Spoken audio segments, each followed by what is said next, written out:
Hi, welcome. I'm Susan McDougall with the College of Pastoral Supervision and Psychotherapy's Chaplaincy Alive. We have with us today Ruth Zollinger and David Plummer, co-presidents of CPSP. We'll be visiting with them today about their vision for the future and some of the things that they have on their mind as we start the new year with CP. Ruth, let's start with you. Tell us a little bit about how the co-presidency came into being. I understand now that there is a division between, there's one section for clinical and one section for diplomates. Is that right? Am I right on that? Or the co-president's position is being filled with a clinician and my colleague Dave Plummer as the diplomate. Moving forward with this new role, I see it as more representation of our community. So clinicians have a voice and the diplomates have a voice. At this past year's plenary, we were able to meet as clinicians, and clinicians had a space to air their concerns and voice their opinions, which was more collaborative. Dave, you want to talk to us a little bit about your part of the co-presidency, your ideas for your diplomates? Sure, and thank you, Susan.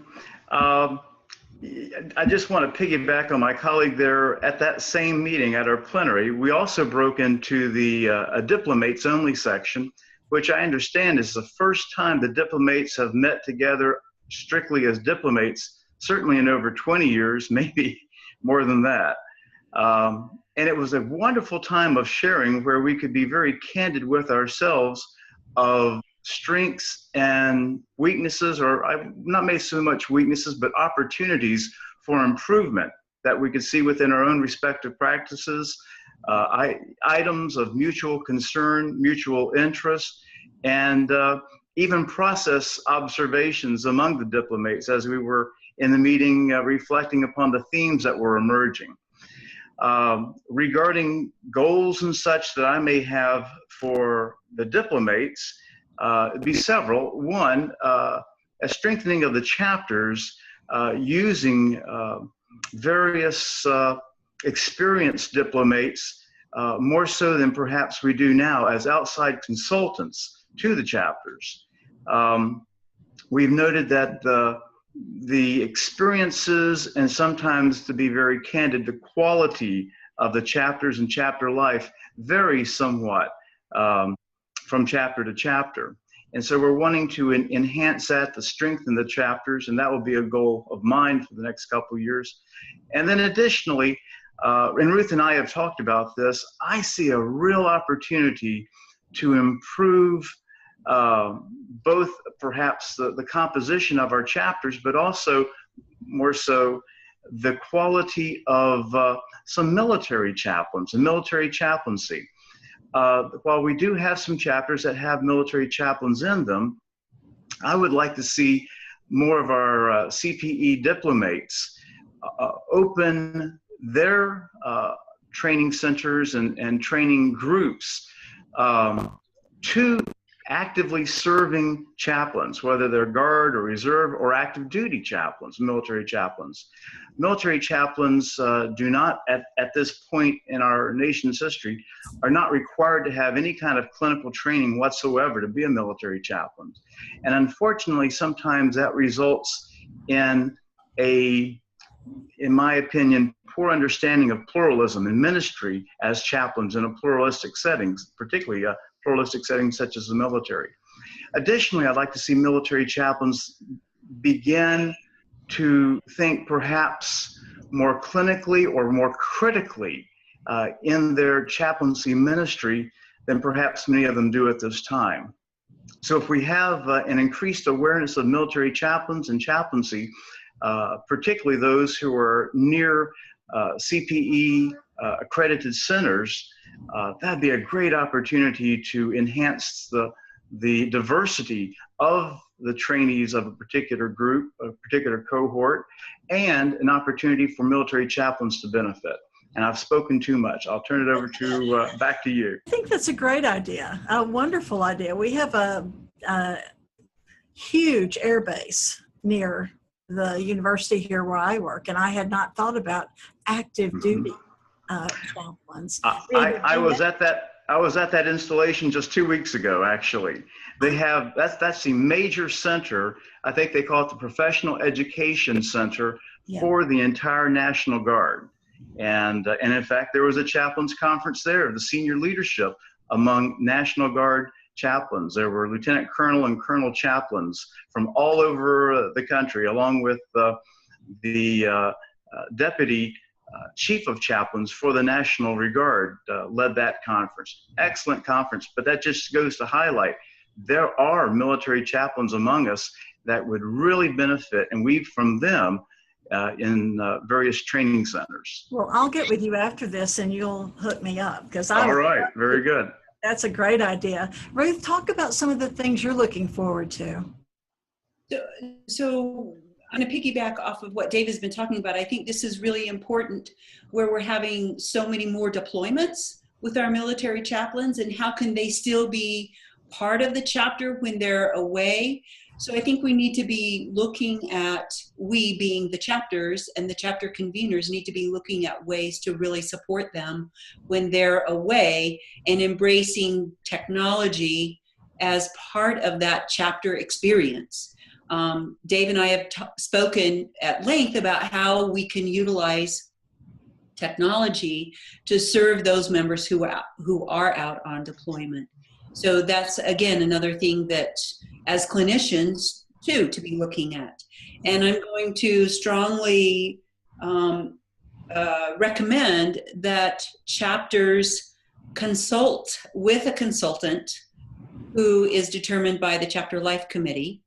That's who will assign chapter consultants, is the Chapter Life Committee, to engage in a conversation when they're having problems with chapters meeting because of members being deployed or members not being able to meet.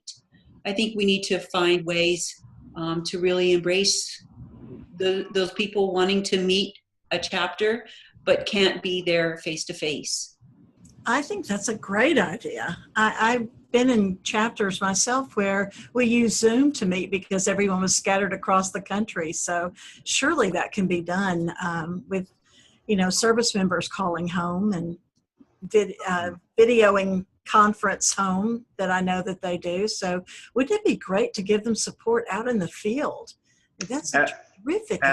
Absolutely. And in fact, it might bring continuity in both their walk, their relationships, our covenant to one another, particularly as chapters, so that when someone moves across the country to take a new assignment, that doesn't mean that they need to start looking for a new chapter. They could perhaps be, technologically piped in to the group that they've already established trust and meaningful relationships. This sounds like a great idea, and one that is easily implemented and would help not only the chapters but those who are out there. I love this. What are some of the reasons that you tell folks that CPSP is the organization to be a part of? What do you find best about CPSP? Chapter life. Chapter life. Chapter life. It's a place where you have undivided attention, people care, and they want to know what's going on in your work. And it's a place to process those work experiences that you may not be able to process in your own work, in the interdisciplinary team. So it really gives a place to process, a place to grow, and again, builds relationships. You agree with that, Dave? I certainly do. I think by far the chapter concept is the strength and the brilliance of CPSP, and where you can get together with a group of folks who and they really know you. You've committed yourselves one to another. And when one has a struggle or a difficulty, either personally or professionally, that's the place to go to. And to know that you have real genuine confidentiality and real genuine care and concern one for another. that can't be beat, and that's hard to find in the professional world. And CPSP offers it. So I'm wondering if you two might share with us a little bit about how you got here. How did you get to CPSP and into your role as co-president? We'll start with you, Dave. Tell us how you got here. Okay, I got here in kind of an unusual fashion. I'm an endorser. I represent the Coalition of Spirit-Filled Churches. And in various endorsing meetings for several years, we're talking back in the early 90s, I heard about this. Well, at that time, they referred to it as the other endorsers, not myself, as a renegade group of CPE supervisors who had broken away and were doing something new and different, and it was shocking, and there was all sorts of rumors and innuendos and references to that group of supervisors being impaired, basically the island of misfit toys from a supervisor standpoint. And I heard all these things and I shook my head and I thought, none of my colleagues, my endorser colleagues at the time, had ever attended a CPSP meeting. So I resolved within myself to take a look at things firsthand. So I attended the 7th plenary in Virginia Beach and attended, and I found the people who were there who were both CPE supervisors and clinicians. I found them amazingly real and refreshing. There was not a lot of political correctness. There was not a lot of diplomacy in their conversation. They just told it as it was. And they were unapologetic about that, both in hurts and disappointments, as well as victories and successes in their respective ministries and their respective chaplaincies and services. And that from that one meeting, and I wrote about it, Raymond actually published my little analysis of it that year. From that one meeting, I was hooked. That was the 7th plenary. So you're saying just come and see for yourself. Come and see for yourself. Don't trust the rumors, innuendos, and salacious reports of others. Check it out for yourself. I love that story. All right, Ruth, is yours quite that exciting? Well, while Dave was at the plenaries, I was out running. That was my way of healing from grief. And also just being competitive. I was running ultra marathons at that time and studying massage therapy. So my beginnings with CPSP really comes from a body worker's mentality and learning about the body and about the spirituality of healing and how it can be helpful. That was my entrance into CPSP and clinical chaplaincy. So I come from a little different background, but nonetheless very important. And plenaries. My first plenary was in Pittsburgh. Knowing both of you and meeting you as a new member myself, I have to say you're both so open and welcoming and created a great atmosphere for someone coming into a plenary that had not been there before. And I'm wondering, what plans do you have to be this open and welcoming as co-presidents to folks who have questions and concerns during your reign as presidents? What do you call it? During your tenure as presidents? We won't call it a reign. I think if someone was to come to me and ask, where do I go? I would connect them with a chapter. That would be my first suggestion. Find a chapter, not just settle on one chapter, but to really explore what the chapter life is like, and is it going to fit your needs? And also be aware that, that candidate may not fit the needs of that chapter, and that's okay. But there will be a place for everyone to find a community that they can grow professionally and personally with. And that's in the chapter. That would be my first advice. Thank you. Dave, how about you? And I certainly want to be open to any questions or concerns that folks have. Um, and I'm glad to receive those calls. I'm on the West Coast, so if I get a call probably prior to 8 o'clock Pacific time in the morning, I might be a little slow in returning it, but but I very sincerely want to hear from folks. Any concerns, any suggestions, any observations folks have for CPSP, certainly from the diplomates, but also from the clinicians. We're in this together.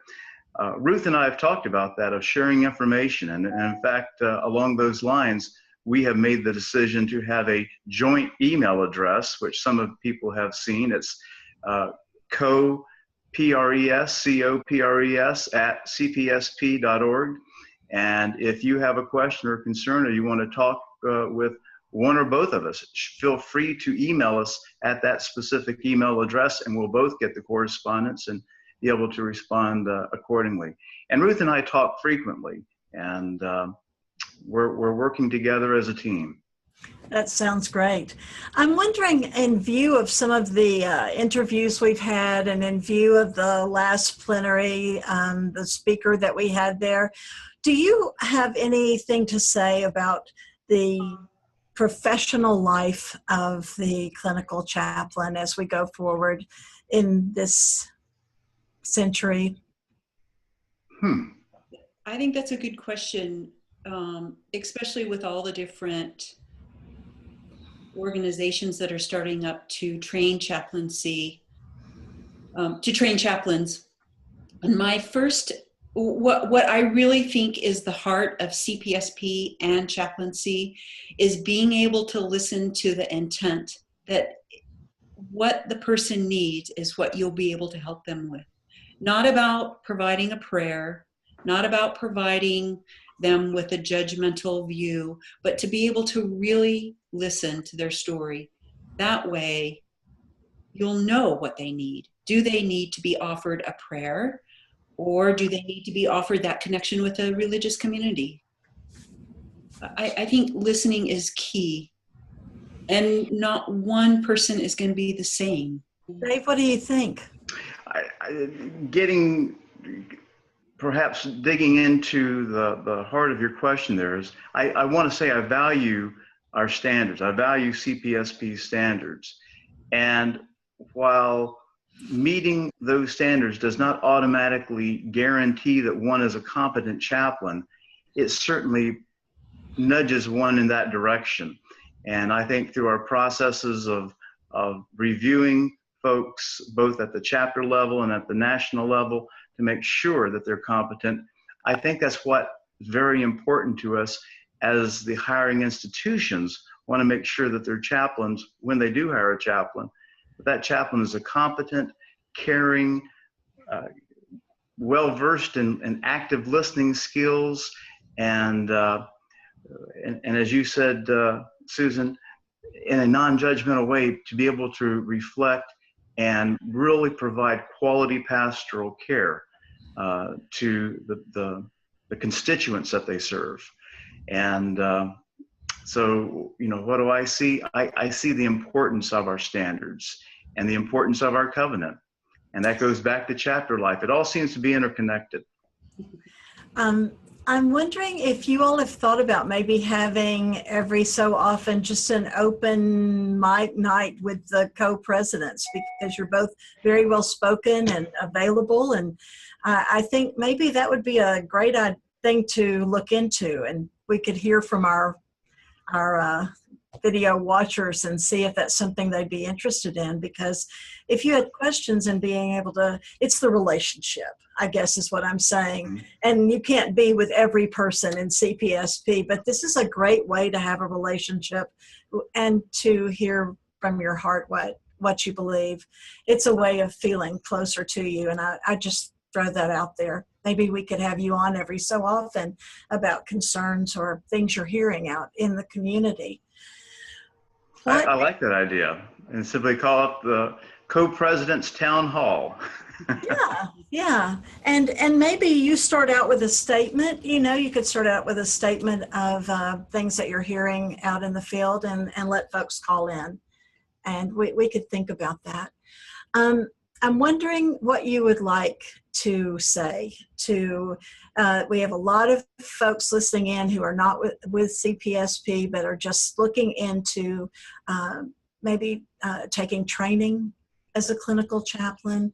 We have folks in other cognate groups that are looking to see if CPSP lives up to its reputation, or who is representing CPSP. And you guys are really the face of CPSP now. And I'm wondering if you could say anything you wanted to say to the folks out there watching, what would you want them to know? I think I would say remembering that every individual is completely different from the other one. And that's the uniqueness of chaplaincy, is being able to distinguish the difference between one person to the next. I like that.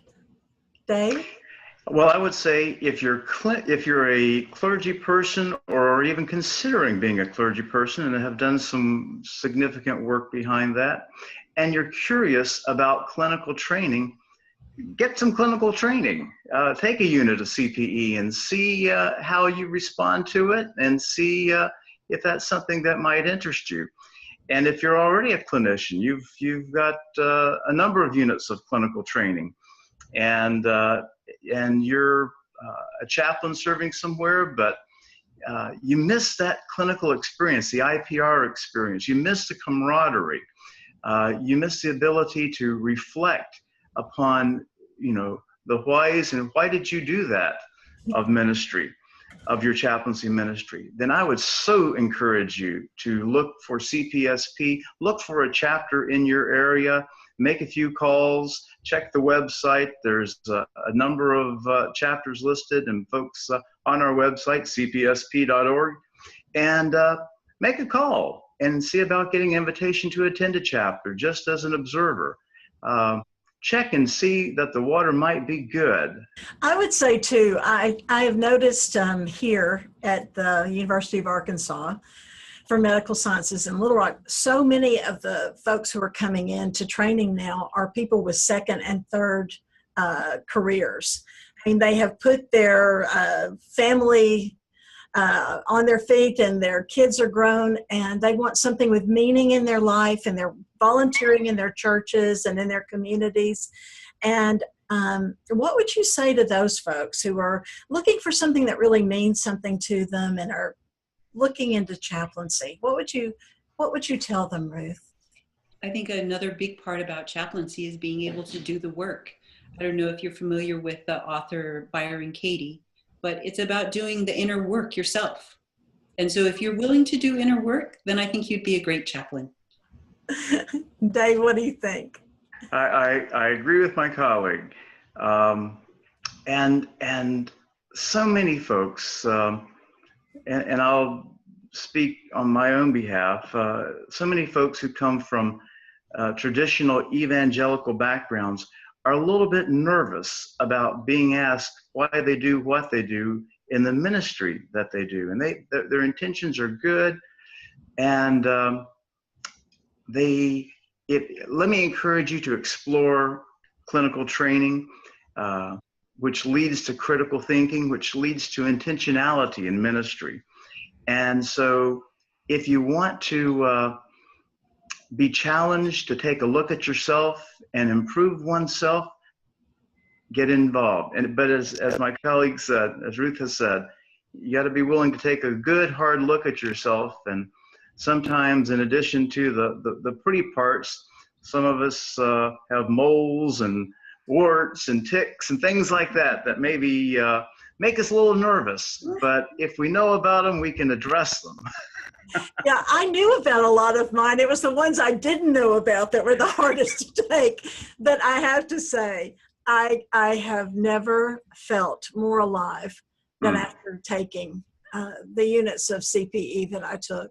More really myself, and more able to be in relationship than I had ever had dreams or hopes of. I've always been really shy, and I think a part of that was just not knowing who I was as a person, certainly not as a clinician. So I totally hear what you're saying. I think that's really good advice. People come into training thinking they're going to be at the bedside of the patient in their work all day. And so that is a critical part of what we're looking for, is people who have the facility to do some inner work.